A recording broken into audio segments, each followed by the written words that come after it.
Hey Magic fans, welcome back. This is your captain speaking, and we're here for the last of the D&D spoilers. 25 more cards, and the whole set's been spoiled, all 281. Not a whole lot of cards to be honest, but it's spoiled, it's here, this is what we got to work with, and this is going to be the replacement for the new standalone set, which would what we normally call the core set. So the cards are powered down to kind of reflect that. There are some powerful cards though. We'll do a probably top five, maybe top 10. I don't know if there's that many good cards, but at least top five of my favorite picks coming up in the next few days. With that said, before we get started, like, subscribe, hit that notification bell. Put some comments down below to help feed that YouTube algorithm. That way more people can see the channel, and I appreciate your support. Also in the description, there's the eBay link to the eBay store where all the box opening cards you see will be on the store for sale, straight out of the pack and straight to you. With that said, the last 25 cards, let's get it started. And to start things off, we actually have 26 cards because I forgot to preview this yesterday somehow. I skipped this bad boy.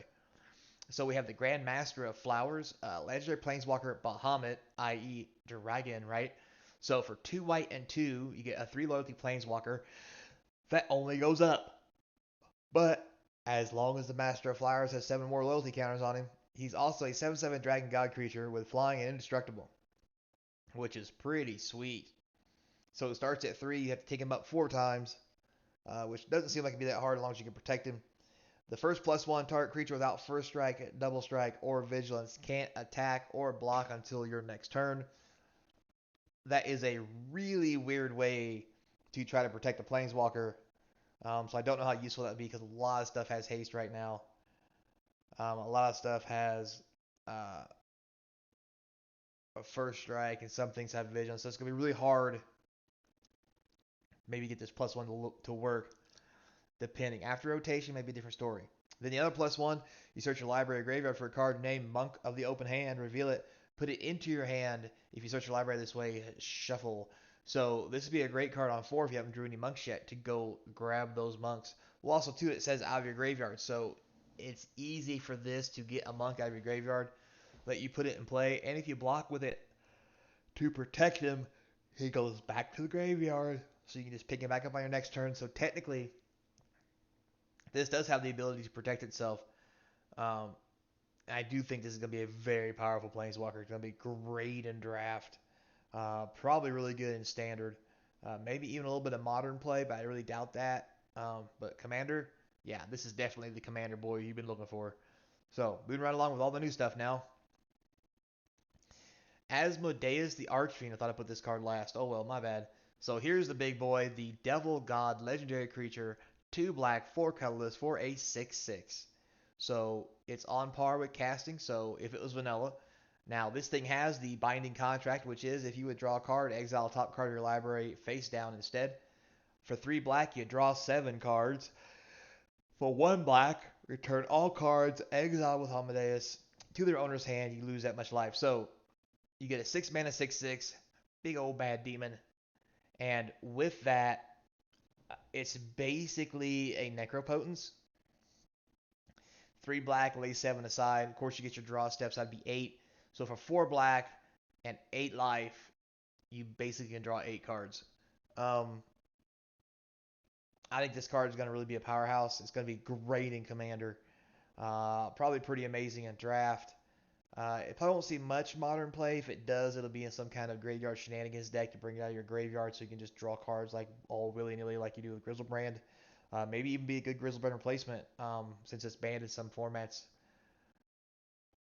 Um, so with that said, I see this being a pretty good powerhouse in a lot of decks in a lot of different ways.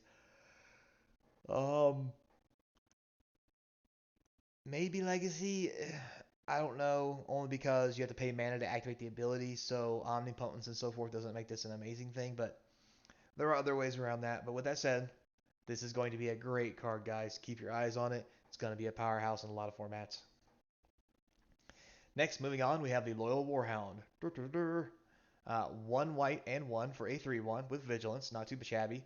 When it enters the battlefield, if opponent controls more lands than you, search your library for a basic plains card, put it on the battlefield tap, then shuffle. So this is going to be a powerhouse for all those white weenie decks. This is going to be great in Commander because everybody loves to dig up land, put it on, especially put it on the battlefield. I mean, basically it's a rampant growth. It's going to be amazing in draft. This might even see, well, it probably won't see modern plays that says basic planes, but who knows? If the deck has basic planes in it, maybe this could be a thing.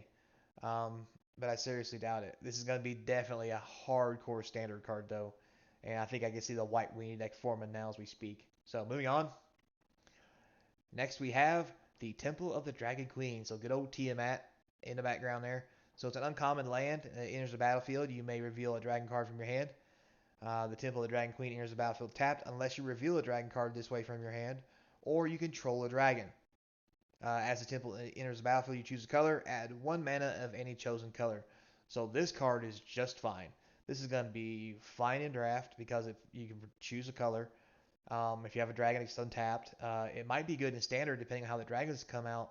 And this is going to be a killer card for commander. Every commander deck's going to want this because it produces any color you want when you play it. Um, it's going to be great in those dragon decks. This is going to be a serious powerhouse, guys.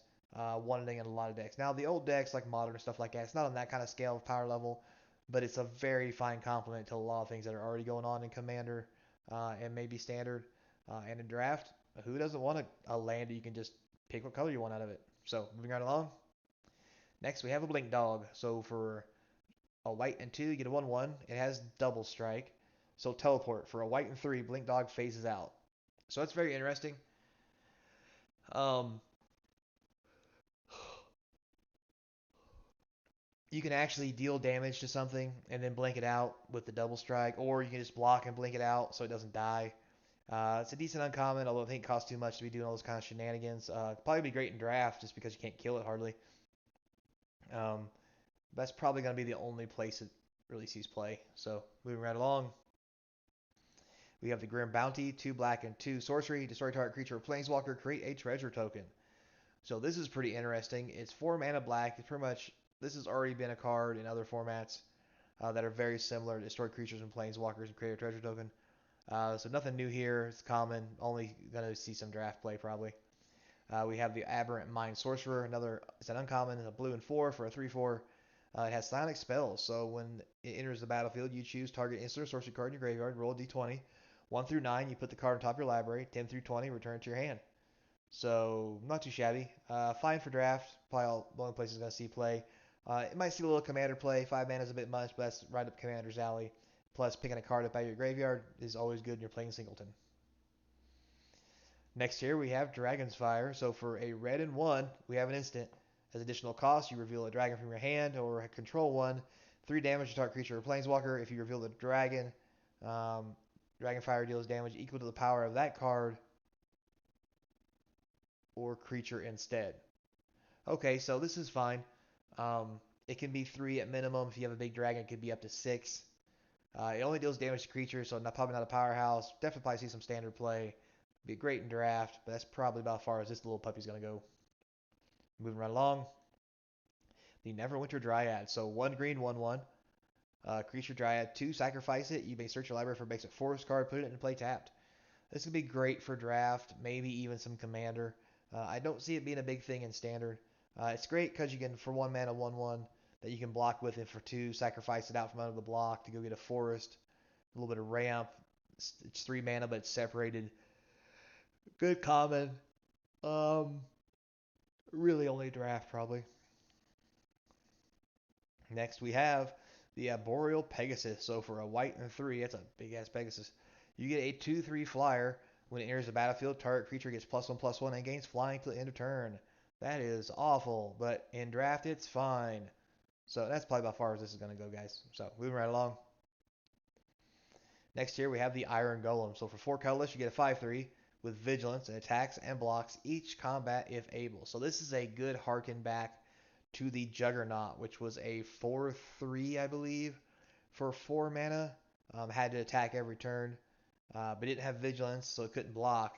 This one has vigilance and attacks or blocks, so this is guaranteed to get self-killed, but it will kill something in the process. So this is going to be a fine card for draft.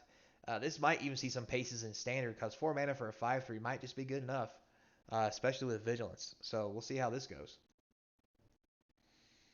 Next here we have leather armor. So one colorless, equipped creature gets plus O plus or plus 0 plus 1 and has ward 1, equips for 0. Um, Seems like a fine card. The whole activate only once a turn could suck. And it doesn't do very much other than that because plus 1 defense and wards not all that overwhelming. Um, so I doubt this even sees draft play, to be honest with you. So moving right along. We have the Great Axe, a 1 mana equipped creature gets plus 4 plus O, equips for 5. Again, okay for draft. That's as far as this is probably going to go. Moving right along. The Priest of Ancient Lore. So for a white and 2, you get a 2/1. When it enters the battlefield, you gain 1 life and draw a card. This is bonkers. Wow. Wow. For a common and a white card, this is really breaking the color pie of what white should be doing. Um, this could be great in standard, let alone draft. Uh, Definitely commander. Anybody playing a white commander deck's gonna want this. That says draw a card plus you get a creature to block with. Like this thing should be an uncommon, easy, maybe even a rare. This is crazy how much this breaks the color pie. Oh well, moving on. Next we have the Steadfast Paladin. So it's a white and colorless, basic 2/2 lifelink and vanilla. No. Next we have the Deadly Dispute. So a black and a colorless. Addition to this, you sacrifice an artifact or creature, draw 2 cards, and create a treasure token. So you're basically paying 1 extra to make the treasure token, except you get the bonus also being able to sacrifice an artifact. Um, I still think Village Rites is better. So moving right along. Next here we have Horde Robber. That's pretty funny. Black and a colorless Tiefling Rogue, 1/3. Whenever it deals damage to a player, create a treasure token. I mean, it seems fine for draft. Standard, probably not so much. Only because, I mean, if you're hitting them to make a treasure token, you're basically ramping yourself, so that's really cool. But other than that, it doesn't really do anything, so not feeling it. Compel Duel. This is just your basic pump spell. You know, you get a green and a colorless. Creature gets 3/3 till the end of turn and must be blocked. So, basic giant growth with a little extra. Boost of speed, 1 red, 1 to equip. Equip creature gets plus 1 plus 0 in haste. Again, another good generic artifact, nothing too spectacular. Armory veteran, a red and 1 for a 2/2. As long as it's equipped, it has menace. It's okay. Um, it's fine in draft. I mean, it's good filler for standard, but that's about as far as this little fella's gonna go. Next, we have Thieves Tools. So for a black and 1, the Thieves Tools enter the battlefield, you create a treasure token. Alright, so basically you're paying 1 mana for it. Equipped creature can't be blocked as long as its power is 3 or less. And that's it. That's very I mean, it's a common, so it's very underwhelming for what I expected after all that, after seeing all that text. So we have good old reprint of plummet. Everybody knows what this does. You kill things with flying, yada yada yada. We have a ranger's longbow, so green and 1 colorless. Equipped creature gets plus 1 plus or plus 2 plus 1, has reach. Equips for 3. This is very expensive and probably not worth it. Moving on. Underdark Basilisk. So this is very interesting. So it's a 1 green, 1 colorless, 1/2 with death touch. So it can kill 1/1s, but anything else will kill it. Kind of weird, really. I'd rather just had a 1/1 for 1 instead of paying the extra colorless for some butt. You know, a little extra. No need for the extra colorless so that baby's got back. So moving right along. Next we have the Spare Dagger. So it's a colorless. It's an equipment artifact. Equipped creature is plus 1 plus 0. Has whenever this creature attacks, you may sacrifice a dagger. When you do, this creature deals 1 damage to any target. Equip 1. Very interesting. I mean, I guess it's fine for draft. Other than that, I don't see it do anything. I mean, maybe in a commander deck with like a way to like sacrifice this and do some kind of shenanigans. We only get to do it once, so is it really worth it? Yeah, not so much. I mean, it is what it is, but whatever. So, all right, guys, and that's the spoiler list for today. Try to keep it short and sweet for you. And as always, let's get out there to local LGS. Let's have some fun. Let's be kind. Let's play some Magic in person and get back to the way this beautiful game was meant to be. And as always, guys, go out there and be nice to your local LGS. Support those guys who support you by shopping local, shop the small guys. And don't worry, Amazon's got plenty of money. And if they ain't got enough money, they ain't paying taxes, so nobody cares. I'll see you next time, guys. This is the captain speaking. I'll see you then.